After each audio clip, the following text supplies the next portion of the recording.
We all set online? Oh, Okay. Good evening, everyone. We're going to begin the council work session for November 1st, 2021. If you would stand for the Pledge of Allegiance.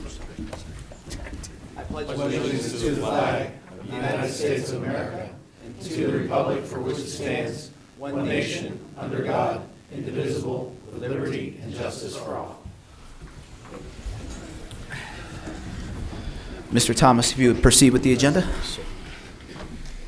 The first item this evening is the, I apologize, Twila consolidation plan. This is a simple subdivision plan. The property owners own two adjoining properties at 1175 Renton Road. They're seeking permission to combine the two properties. They want to add on to their existing residence, and they need more space. They need more land to be able to do that. Property is zoned single-family residential. The new lot will be about 1.5 acres. And again, this is just a simple subdivision, and the request is to accept as complete at this time. Discussion. Agenda item.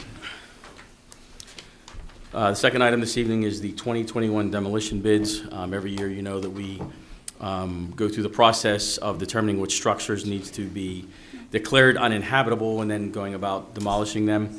Earlier this year, council declared uninhabitable 3 structures, one on Oak Street, one on Beach Street, and one on Barking Road. We have accepted bids for these properties. The bids will be due on November 4th, this Thursday. We'll prepare those bid tabulations and make a recommendation for next Monday night's voting session. The budget for 2021 for demolition, including asbestos abatement, is $50,000. Discussion. Agenda item. Item number 3 is the regulations regarding the keeping of chickens. We've discussed this for a number of months now. Last month we had a discussion about sort of the particulars of any possible amendments to regulating or keeping chickens. One of the things that the staff was trying to impress upon council last month was sort of this conflict between any sort of standalone regulation regarding keeping chickens and the zoning. There's a heavy feedback. It's like a furnace.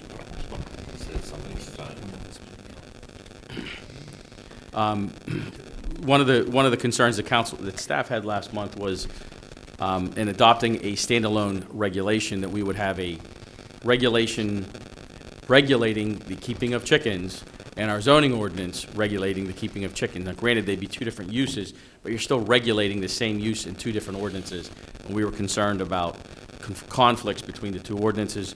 We discussed this with the solicitor's office, and included in your agenda packet under that item is the, it's still doing it. They said somebody's phone next Somebody's phone next to a microphone, maybe? Yeah. Oh, well. Sorry, I didn't mean to interrupt.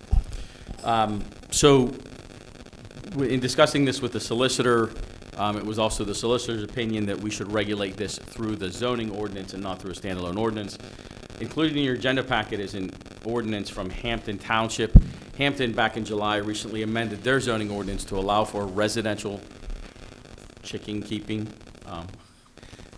And so staff actually has reviewed the Hampton ordinance. We think that's a great starting point.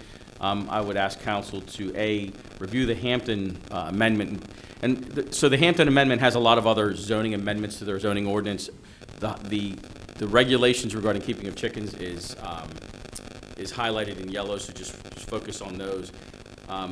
But the next step in this process would be for council to instruct staff to work with the solicitor's office to have the ordinance prepared so that the planning commission could then review the ordinance at the earliest possible date. Wasn't one of the other issues, or, well, not necessarily issues, but major differences between our municipality and other municipalities is we're predominantly, or we still have a large number of farming individuals within our, municipality, and these others don't.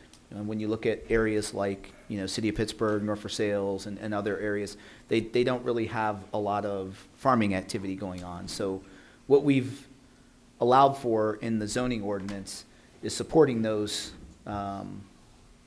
farms, as opposed to if we put something in place that could potentially be diametrically opposed to what we have in the zoning ordinance. That was Yes. also the concern, correct? Well, the one ordinance I was just reading a little before I came, it says that anything over 5 acres is subject to no restrictions on chicken, either roosters or chickens. So, I mean, I think that would encompass farms. You know, we could do something like that if it's not already in another ordinance saying that, you know. We'd have to look for sure what governs farming. Yeah, so I don't believe we regulate the number of chickens on a farm over 2 acres. Right. Okay. Currently.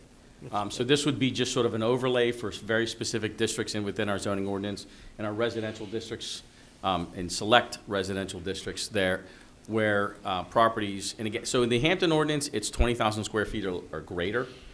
And then they distinguish between 20,000 square feet or greater or 1 acre. So from 20,000 square feet up to 1 acre, you can have 5 chickens. Above 1 acre, you can have up to 10 chickens, and above, I think theirs is 5. It's, you know, that's But no traditional farming. roosters for either of those areas. So yeah, the 2 lower classifications, if you will, prohibit roosters. Sounds reasonable. So the process would be then that we would work with the solicitor's office to draft the ordinance, unless we can, the next scheduled planning commission meeting is January because we didn't have anything on the agenda. Unless we can try and work with the planning commission members to see if we can get an earlier meeting, we would do that. Then, once the planning commission has reviewed the document, that will come back to council. Once council is comfortable with it, we by law are required to send it to the county planning commission for their comments.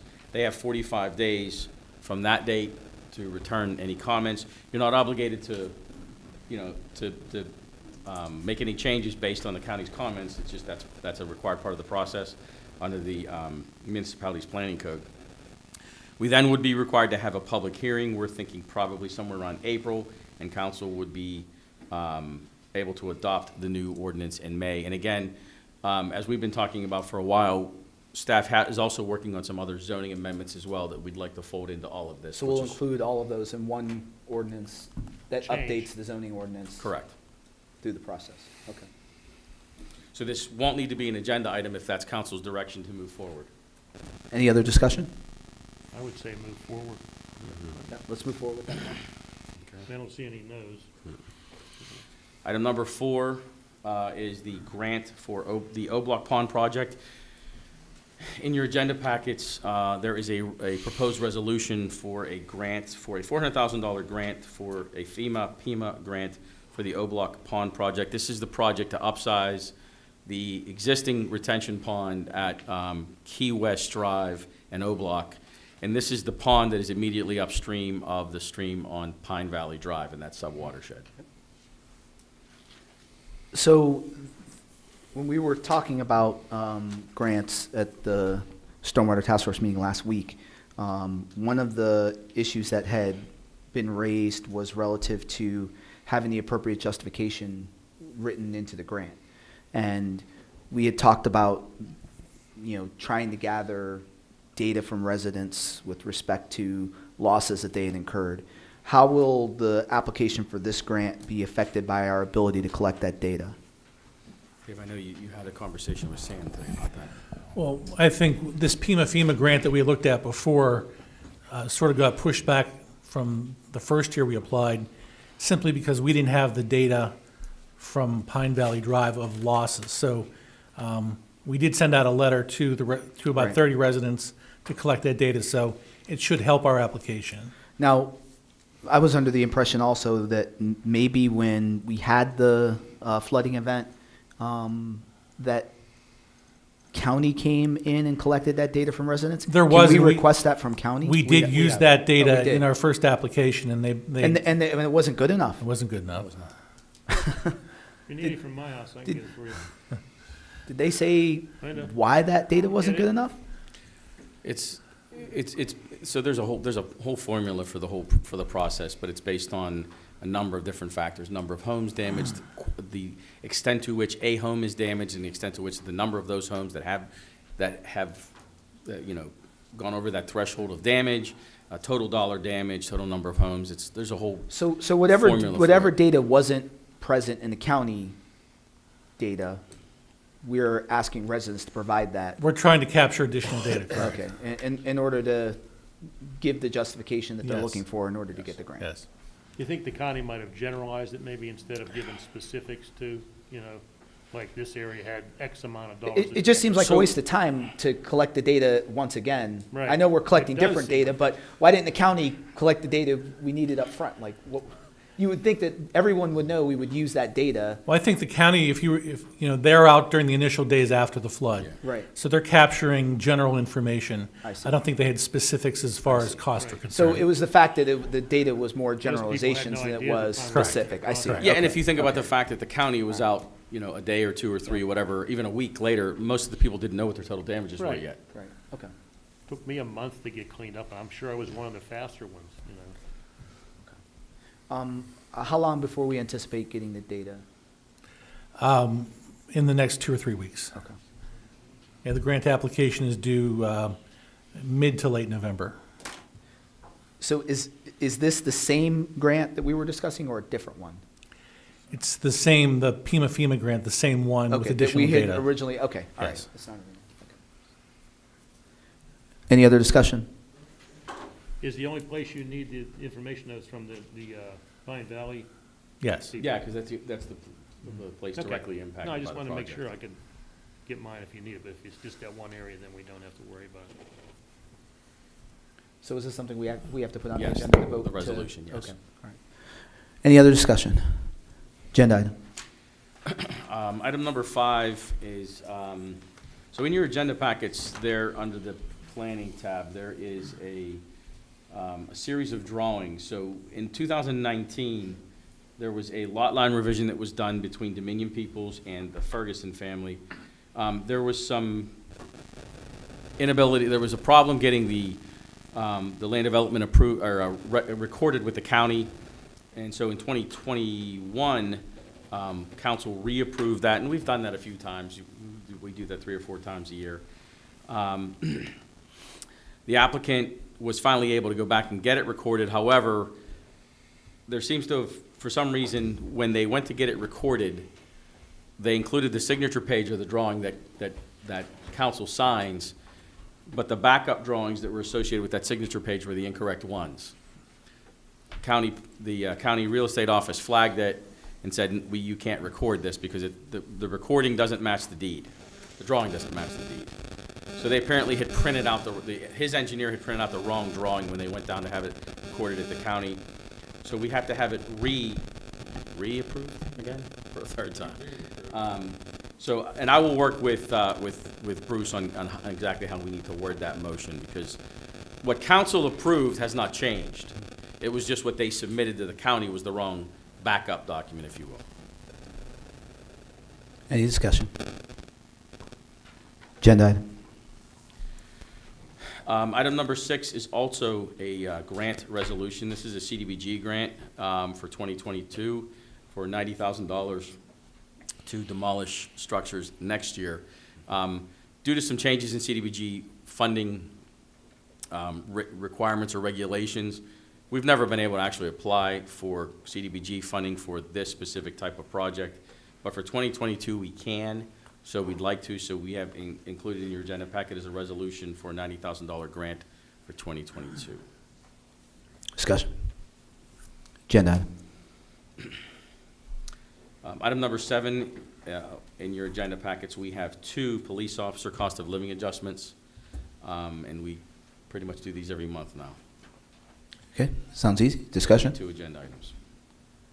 Agenda item for both. Item number 8 is for informational purposes only. This will not be an agenda item.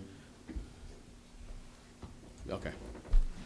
Item number 8 is just for informational purposes. Every year at the November meeting, staff presents to council the positions on the various boards and commissions, which are those positions which are their term is about to expire at the end of the year. So if you look in your agenda packet, you have a listing of all the various boards and commissions, and those terms that are about to expire are highlighted in yellow. All of those individuals receive a letter from my office asking them if they wish to be reappointed. They will, most of them return those letters, sometimes they don't. And then council at the January meeting at its discretion may reappoint those people or different individuals. Just because they've requested to be reappointed obviously doesn't mean you have to. And we provide this to you at the November and the December meeting, so that you have that for information purposes, and then again at the January meeting for your appointments. Question, Laura Mason says she resigned, so that's empty right now? Correct.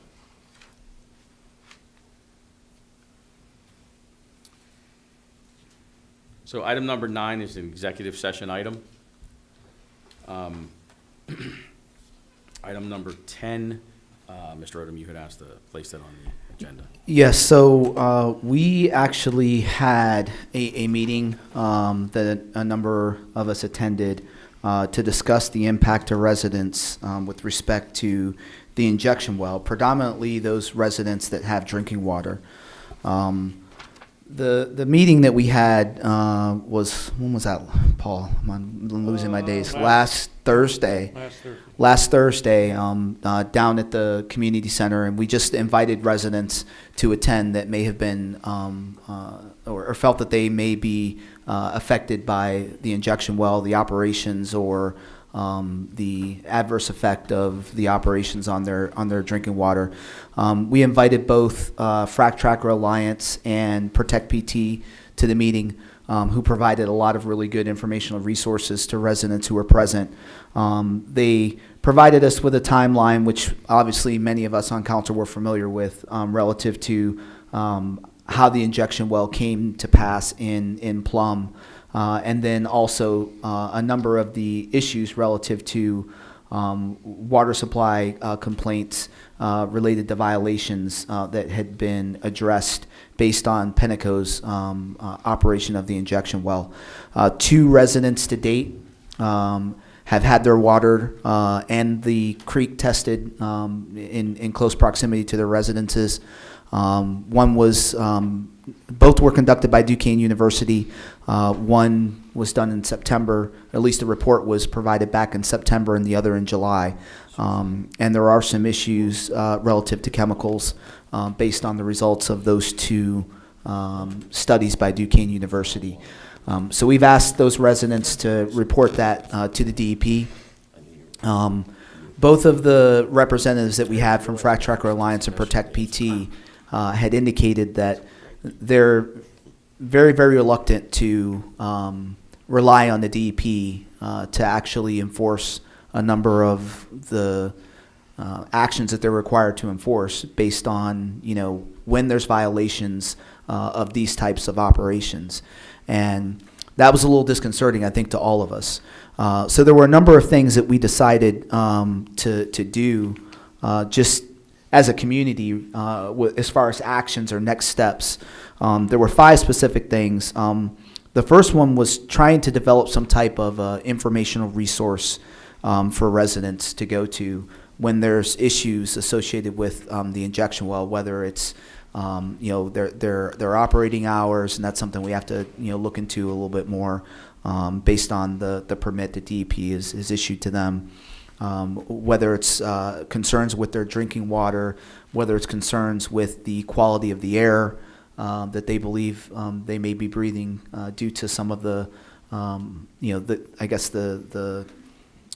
output of the injection operation and that dissipating throughout the air into the areas where the residents are currently living, as well as where are some of the places that they can contact in order to get assistance, whether it's the DEP or other organizations like Protect PT or Frac Tracker Alliance. So one of the things that we wanted to do is to get with staff and find out what type of a special page we can put in place on our website that provides those resources, as well as provides some type of a contact form so that when there are issues, they can.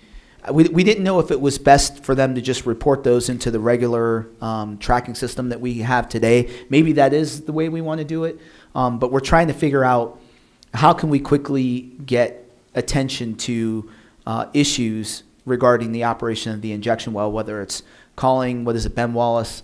Is it Ben Wallace? Ben Wallace. Yeah. Penico? Yeah, Penico, Yeah. right. Whether it's contacting Ben Wallace directly or contacting the DEP, we need to get some type of proactive measure in place to start monitoring and or directing the right enforcement agency to address these issues that Penico unfortunately has brought into our community from operating that injection well. So that was one of the things that we identified. The second item that we talked about was enforcement and who can we reach out to relative to enforcement. We obviously know that the DEP is the predominant organization who's responsible for oversight and enforcement. But as we were, kind of told, we shouldn't rely on them exclusively. So we actually talked about contacting some of our state elected officials and others to get involved to put some pressure on the DEP to come here to Plum Boro to kind of give us some reasonable explanation as to why these violations are going unchecked. We also talked about getting a petition together for the residents to sign relative to the concerns that they have with the operation of the injection well, and of course the forthcoming second pad that they are in the process of submitting their permit to the EPA for. I think it's bad enough we have one, and now of course they're looking to put another in place, and we've already had some discussions relative to what our plans are to fight a second well being operated up there by the Sadat 3 well. And then some of the other things that we talked about were getting more people involved and having some periodic meetings among residents just to continue to work towards not only improving the information that's available to folks on this, but also being able to track some of the actions that we have so that we can, like I said, try to be a little more proactive in this particular area. Paul, Dave, you guys were also at the meeting. I don't know if you had anything additional. Harry, you were also at the meeting.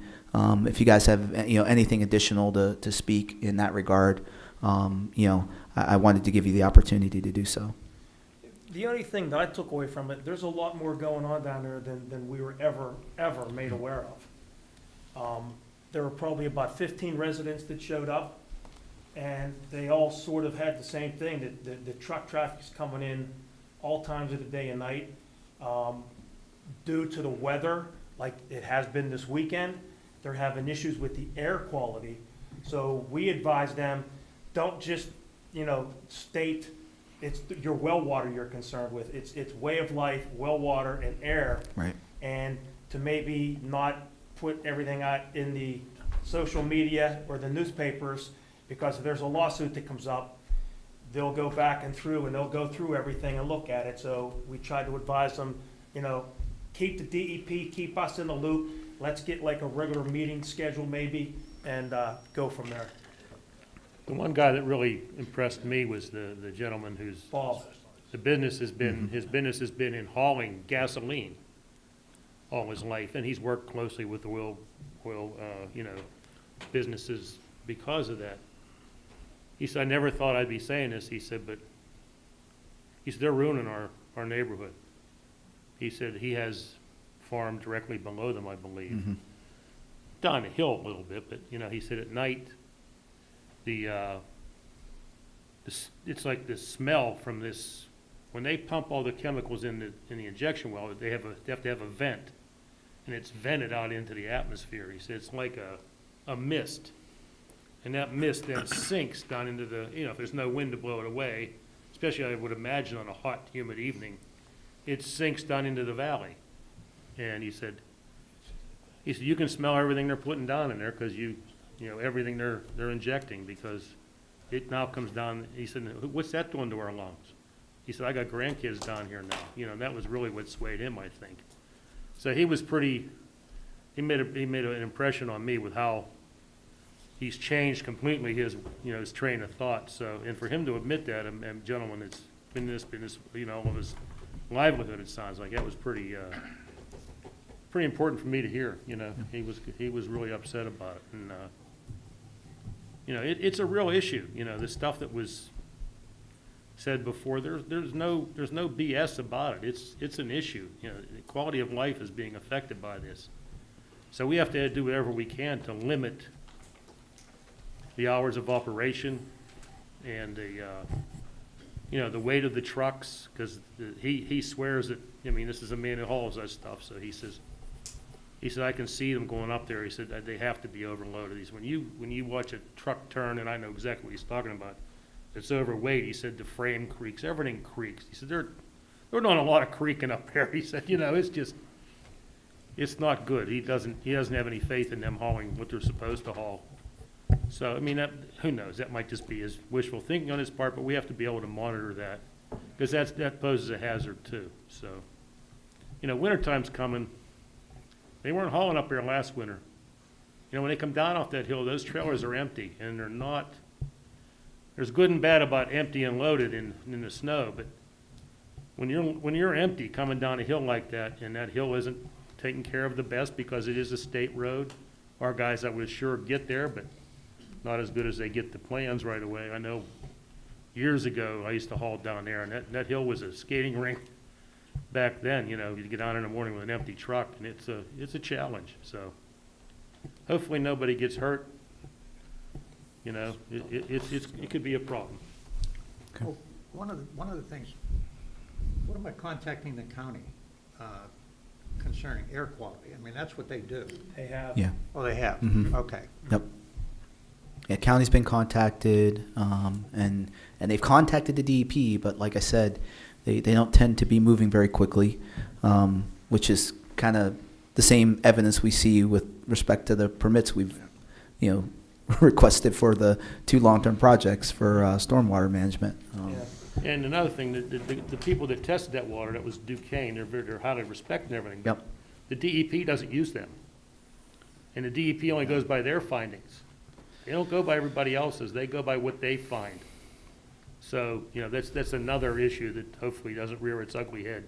Yeah, the 2 reports from Duquesne University, really it's technically 3. It was done by 2 residents, but they tested 2 areas on, is it Puckety Creek? Is that it? Puckety Creek? And then the actual water for one of the other residences, so. Yeah, there's a lot of just streams that come out of the hillside there, and they're testing those. 'Cause Yep. Okay, any other comments on this item? I will bring this up in my president's comments on Monday, just to make the community aware of what we're doing. And like I said, we'll work with staff, Mike, to figure out what we can do on the website to put up some informational resources. We have some stuff from those organizations that attended the meeting, and then we'll, you know, try to figure out what else we want to provide relative to this. We want to make it easy for the community to contact us and let us know when there's something specifically related to the operation of that injection well that we should be concerned about. Because like I said, I think we were all surprised when we started hearing, you know, all these residents telling us about what they were seeing. I was surprised. Yeah, So- one thing I was just thinking of too, you know, it is a state road. So maybe we can get the chief to, you know, contact the state police and see if they'd send out a weighing crew, you know, a DU or a CDL crew that could possibly do some scaling there on that hillside, you know. When they come off of I've seen them on 366 a lot, the state police. I'll bring that up with the chief tomorrow. Okay, I just thought Yeah, Thanks, it Harry. is I a hadn't thought state about it. road. That's a good idea. Thank you. Yep, Yeah, the more we can hassle them, the better. yeah. Okay, So there's no agenda item, this is. no agenda item, just really more an item for information. Okay, I do have one other additional item for public safety, and I do apologize. At the most recent the PFCA, the fire chiefs meeting, there was some discussion, and I wasn't there, Mr. Dern was, about the need for a mutual aid agreement among the 4 fire companies that involves the municipality as well. And this is, so the 4 fire companies already have mutual aid agreements with one another, as well as mutual aid agreements with all the surrounding fire companies. But according to the PA Auditor General, the mutual aid agreements that they have is not specific to disasters or emergencies. I don't know why a regular fire isn't an emergency, but, so they informed them that that the Auditor General had concerns about their mutual aid agreements. So Jim Sims from Holiday Park Fire Department reached out to some fire association in Pennsylvania. They recommended that we use the Peters Township model that they've just recently adopted for mutual aid amongst the 4 fire companies. And I've added it to the agenda on the online version, and I will upload the document to the agenda packet. I was trying to, but I wasn't able to do it on an iPad. So I was asked that we add that to the agenda for discussion and possibly for adoption next week. Okay. That's the recommendation of the Fire Chiefs Association. Any discussion? Okay, agenda item. Okay. Item number 11 is the 2022 budget, and I will turn it over to Mr. Whitaco.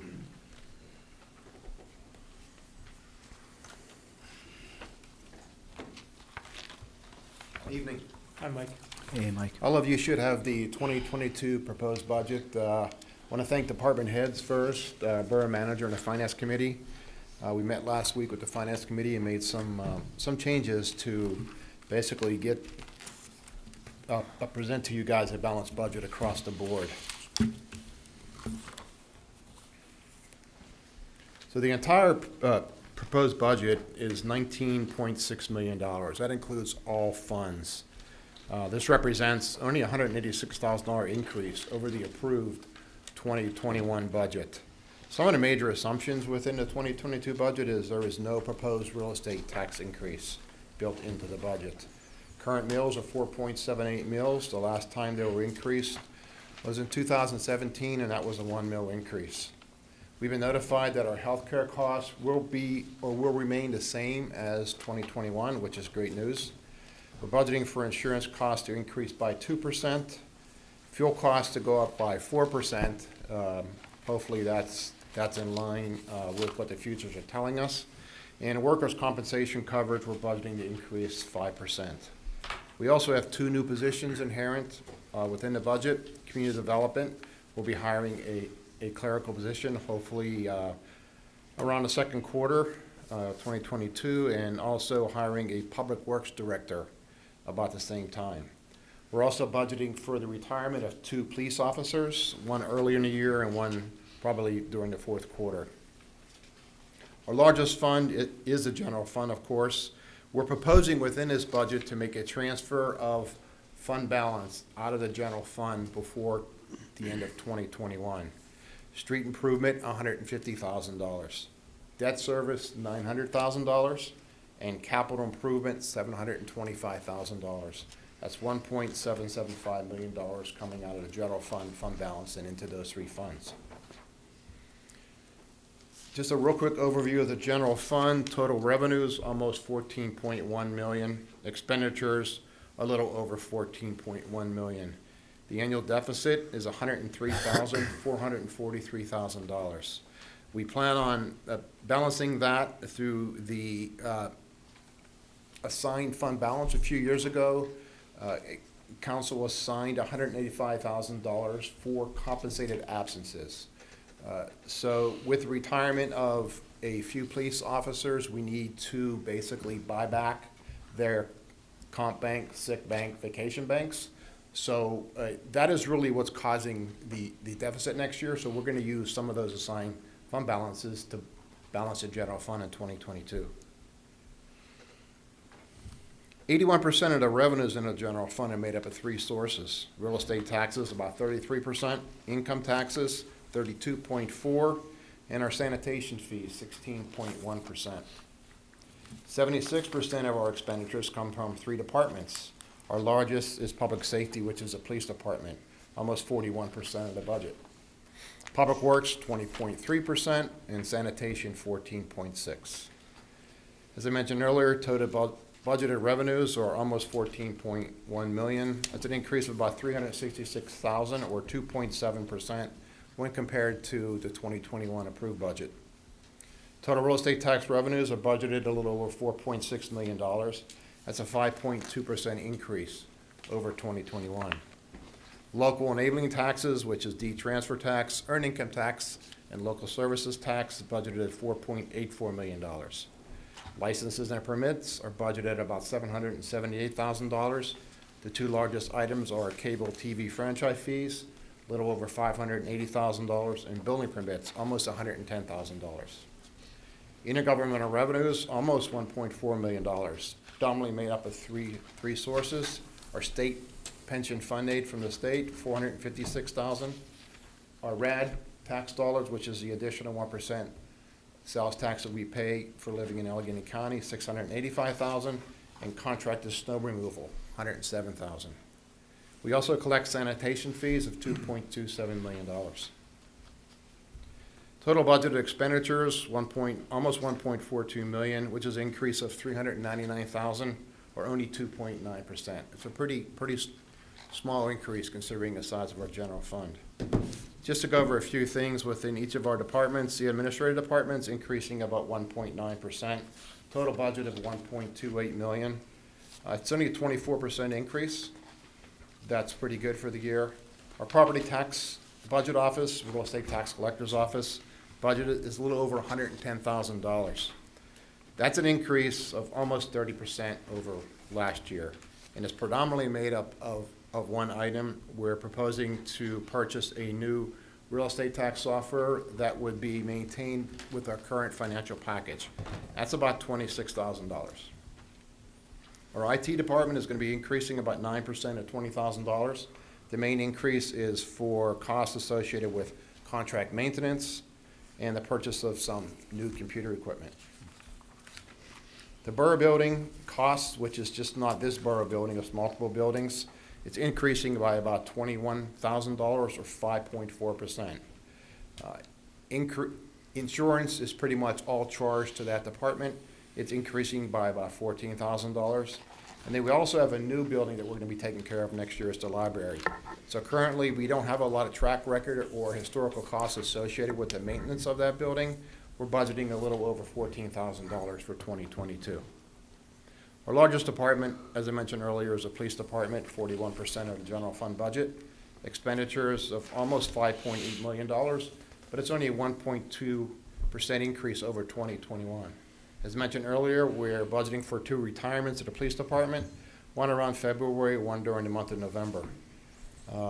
There is an estimated buyback of their banks of about $100,000. And as I mentioned earlier, we do have assigned fund balance to cover that cost during the year. The retiree health care associated with the police force due to retirements over the past few years is increasing by about $33,000 in next year's budget. Fuel is also increasing by $22,000 next year, and also professional services increasing by $39,000 in the police department, and 30 of it is for the development of a comprehensive policy manual for the department. Community Development Department is increasing by about 6.7%. Total budget a little over $660,000. The increase is mainly due to the addition of a new clerical position within that department with a total salary and fringe benefit package of about $75,000. Our sanitation cost is actually decreasing by 2.6% or $55,000. That's mainly due to with the prior contractor, we purchased all of the bins throughout the borough, and we basically paid for those over a 5-year lease agreement. They fell off in 2021, and that's why we're showing a decrease in that department next year. Public Works Administration Department is going up by about $100,000 or 22.7%, but that's mainly due to the new position that's being created, the Director of Public Works, with an anticipated hiring date of around April. Winter maintenance products are increasing by about $34,000. It's predominantly due to the purchase of additional salt next year. The budget for salt in 2022 is $284,000. We got a pretty sound projection for 2021, so we're going to be stockpiling about $120,000 worth of salt products before the end of this budget year. Recreation Department, which basically covers all of our parks, is only increasing 1.4% or $7,000. Community support, which covers community center stipend. They asked for an increase this year. We typically give them $70,000 on a yearly basis. They asked for an increase of $15,000 to $85,000.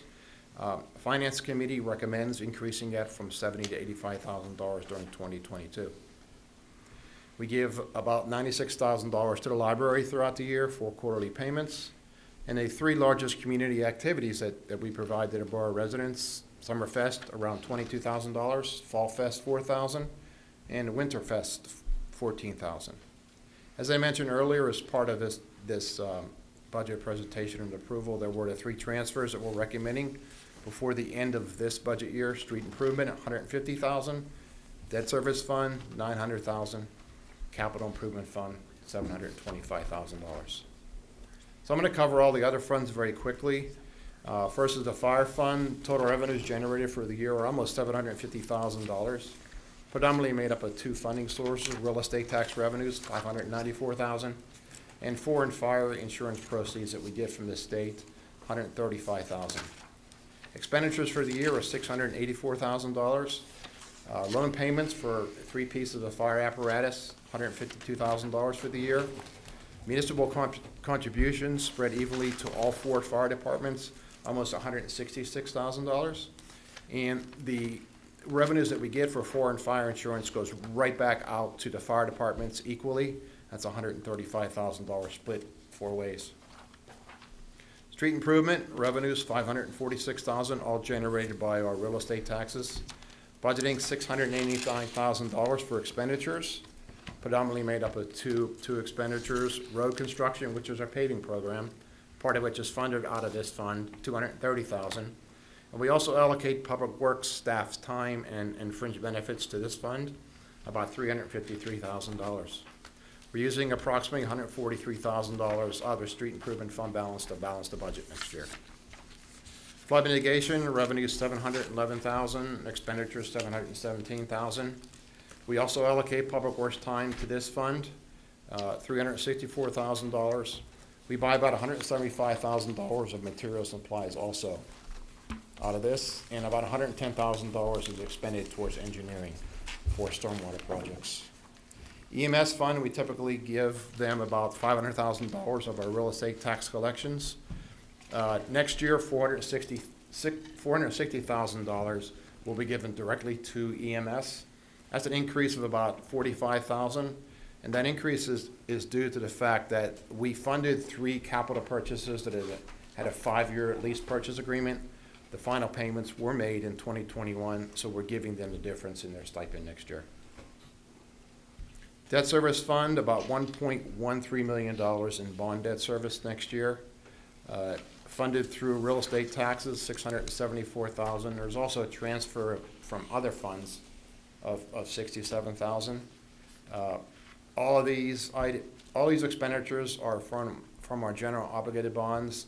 We used to fund bonds through the fire fund, street improvement fund, and debt service fund. I opted this year to fund everything out of the debt service fund, so we're allocating a little bit more real estate taxes to them. But the fire fund is still obligated to reimburse the debt service fund for their share of their debt service, which is from past purchases of a piece of apparatus. The deficit of $386,000, which is the difference between the expenditures and the revenues coming in, that'll be funded through the debt service fund balance. Just a general note, as we go into 2023, the bond debt service payments will be increasing by almost $900,000 during 2023, so it's something that we'll have to deal with next year. Capital Improvement Fund, we're going to have an estimated fund balance in that fund once we make the transfer this year, assuming it's approved, of about $1 million. Revenues, $685,000, made up of real estate taxes, which is $532,000. Sale of equipment, $15,000, and we're assuming that we're going to be receiving, or we will be receiving, a grant for Renton Park Phase 2, $138,000. Expenditures next year are almost $900,000, of which $365,000 pertains to existing lease purchase agreements that we have in place now.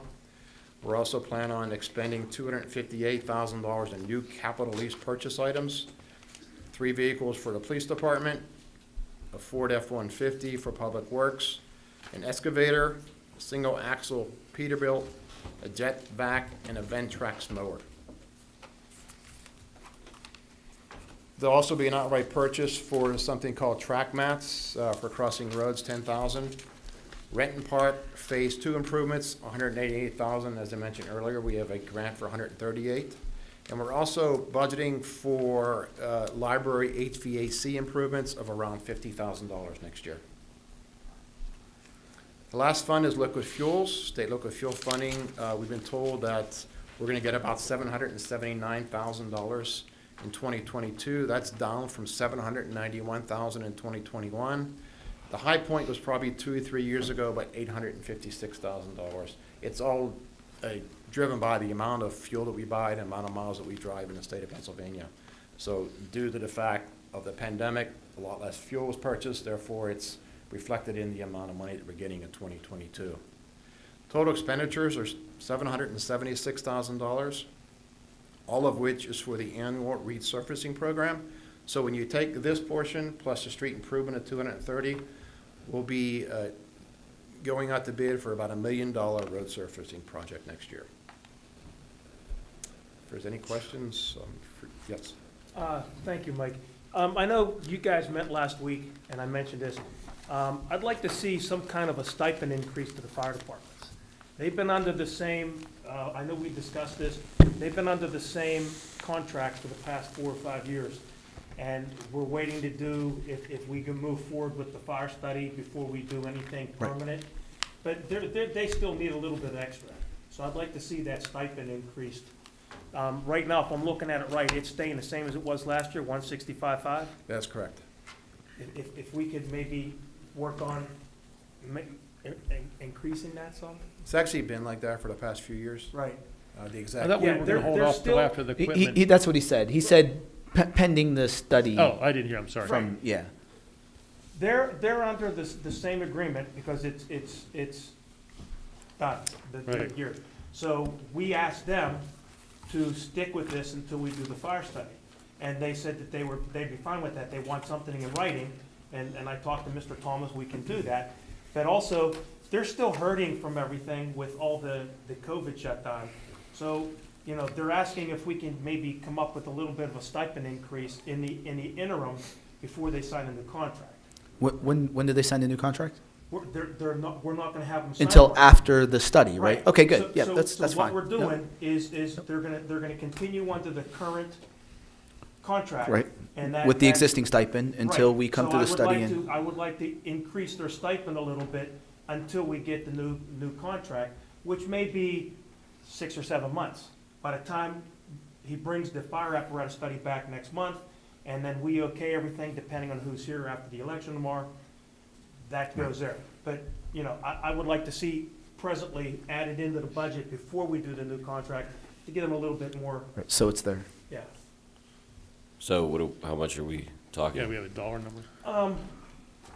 Well, We gotta discuss, I mean, Well, You know, how about we maybe, Mike, I don't know what we've done over the years. Maybe we could look and see what has been done previously relative to, increases and maybe factoring, some type of, I mean, cost of living obviously isn't what it was probably the last time we gave the stipend increases, but maybe we can factor that into the decision, and based on what we have in the budget, you could provide us with some type of a recommended, Increase. increase. I just looked at some historics. I have a 5-year window typically, and I can see it has been the same amount since 2018. So it could have been the same amount prior to that too. I don't have it accessible right now. But at least through 2018, it's been the same dollar amount. It was the same in 17. 17 was an increase from 16. Because if you remember, 17, 18, 19, and 20 was a 4-year agreement at 165. Last year, they asked to extend the term 1 more year, which is why we're at 5 years for 165. Okay. But from 16 into 17 was the last increase. do we know what it was? I'd have to go back, and it was 10%. I don't recall. I would. It was 10% of a Yeah. smaller number than If- this, if- though. If we can look at that Yeah, right. before we do Yep. the finalized budget, And just make a recommendation to us, let us know Yeah. before next week, because you want to advertise this, so Can advertise it as is. Now, As you it can is, make any yes. changes between now and adoption, that's fine. Okay, Just- okay. Just understand that let's say, for example, and I'm just making up a number for argument purposes, not, please don't hold anybody to this. If you decided on a percentage like 10%, it just takes 10% out of that bottom line, that $4.99. Okay. So, Right. so, Okay. you know. Okay, Okay. thank you. You're welcome. Any other questions for Mike? Mike, thank you very much, as always. Thank you. I- Yes, good work. Great job attended again. your meeting last week, and always phenomenal job that you do with this budget. I mean, it's certainly not easy, but you've always dotted the i's and crossed the t's here, so we appreciate your hard work. And that's the finance committee too, they do a good job. I was gonna say, Mike, this is where you give all the credit to the committee. Thank you. The staff does a phenomenal job. The Absolutely. staff, no tax increase, and we're still ending up with money. Yeah, Yeah, it's fantastic. surplus. Yeah. So with respect to the agenda items now, and again, keeping in mind that this is the draft budget as recommended by the Finance Committee, any changes can be made prior to adoption. The anticipated adoption date for the budget is 12/13.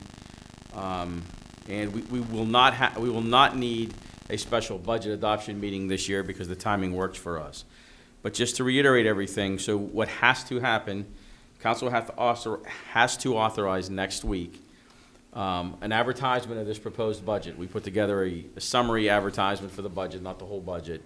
And then we also are required by law to have the budget on review for the public for 30 days prior to adoption. So next Tuesday morning, or Wednesday possibly, we'll have a copy available for the public. We sit them outside, and anybody that comes in from the public can pick them up and review them. And again, we'll advertise. There are three other requirements under the budget process. One is the adoption of the earned income tax, the local services tax, and setting the real estate tax. If you're not proposing an increase to the real estate tax, that can be done by resolution. We are not proposing an increase, so that can be done by resolution. However, the earned income tax and the local services tax must be done by ordinance, so they have to be advertised. So in addition, next week, we will be asking council to authorize the advertisement of those two ordinances. Earned income tax is 1%. That's the Act 511 mandatory, the maximum. And again, we share that 50/50, so technically the borough only gets 5%. And local services tax is that $52 a year that individuals who work in Plum pay $1 a week, and the school district gets $7, I think? Yeah. Yeah, I think we get, yeah. But again, those are the state statute mandatory limits for both those items, so you can't increase them. So there'll be two advertisements. We won't need to advertise the real estate tax because it can be done by resolution in December. Authorize the advertisement of the budget, authorize the display of the budget, authorize two ordinances, excuse me. Okay. Any changes between now and 13 can always be made. Any comments from anyone in attendance before we adjourn for executive session? Okay, thank you, everyone. We're adjourned.